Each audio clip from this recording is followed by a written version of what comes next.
नमस्कार मैत्रिणींनो, Vihaan and I vlog या चॅनलवर तुमचं स्वागत आहे.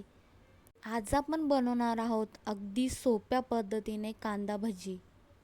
बाहेरून क्रिस्पी आणि आतून मऊ.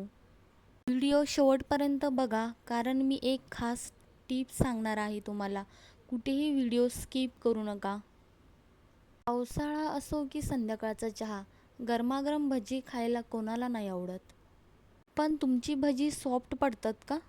मी तुम्हाला सांगणार आहे एकदम हॉटेलसारखी खुसखुशीत भजे बनवण्याची एक सिक्रेट ट्रिक. मी ज्या पद्धतीने भजे बनवले आहेत ना, त्या पद्धतीने एकदा नक्की बनवून बघा, तुम्हाला खूप आवडेल. माझ्या चॅनलला अजून सबस्क्राईब केलं नसेल तर नक्की सबस्क्राईब करा आणि तुमचे भजे कसे झाले तर नक्की कमेंटमध्ये सांगा. चला तर मग आपण सुरू करूया.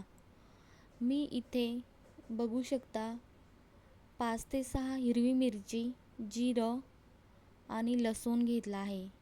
हे पूर्ण मिक्सरच्या भांड्यामधून बारीक काढायचं. त्याच्यानंतर लागणार आहे तिथे मीडियम साईजचा कांदा. तुम्ही 2 घेऊ शकता किंवा 3ही घेऊ शकता क्वांटिटीनुसार. त्याच्यानंतर मी इथे असं स्लाइस करून घेणार आहेत, पूर्ण एकदम पातळ पातळ. तुम्ही व्हिडिओमध्ये बघू शकता अशा पद्धतीने कांद्याचं पूर्ण स्लाइस करून घ्यायचे आहे. कांदा जास्त टाकायचा, कांद्याने छान भजे कुरकुरीत लागतात. मी बेसनाच्या क्वांटिटीनुसार इथे एकच कांदा घेतला आहे. त्याच्यानंतर इथे घेणार आहेत मी बेसन. 1 वाटी बेसन घेतला आहे. त्याच्यानंतर मी याच्यामध्ये ओवा टाकणार आहे. त्याच्यानंतर चवीनुसार मीठ घालायचं आहे. एका साईडला कढईमध्ये गरम करायला तेल ठेवायचं आहे. तेल छान कडकडीत गरम झाले की भजी छान येतात.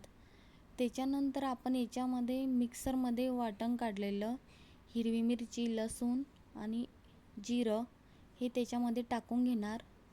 कांदा स्वच्छ धुवून बेसनामध्ये टाकून घ्यायचा.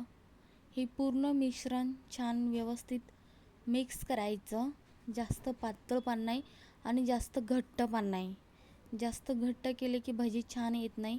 तुम्ही व्हिडिओमध्ये बघू शकता अशा प्रकारे मिक्स करून घ्यायचा आहे. कांदा जास्त दिसला पाहिजे. तुम्ही व्हिडिओमध्ये बघू शकता किती छान इथं आपलं मिक्स तयार आहे. 5 मिनटं थोडंसं बाजूला ठेवायचं. बाजूला ठेवल्यामुळे भजे छान होतात. त्याच्यानंतर इथं बघू शकता तेल गरम झालेलं आहे. त्याच्यानंतर छोटे छोटे आकाराचे याच्यामध्ये भजे टाकायचे.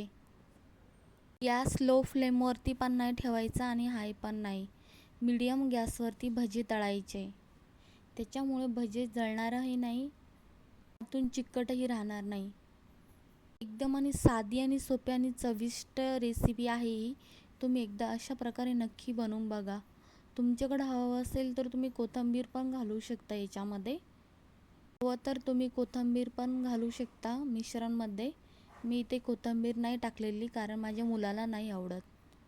व्यवस्थित छान आलटून पलटून तळून घ्यायचे. एक सिक्रेट टिप सांगायची म्हटलं तर मिक्स केलेलं बेसन पिठामध्ये गरम करायला ठेवल्यावरती तेल थोडंसं त्या मिक्समध्ये टाकायचं. बेसन पिठामध्ये छान व्यवस्थित मिक्स करायचं. त्याने भजे छान कुरकुरीत होतात. व्हिडिओमध्ये बघू शकता तुम्ही किती छान क्रिस्पी बनले आहेत भजे. वा, एकदम कुरकुरीत आणि टेस्टी भजे इथे तयार आहेत. तुम्ही पण ही रेसिपी नक्की ट्राय करा. कमेंटमध्ये सांगा कशी झाली तर.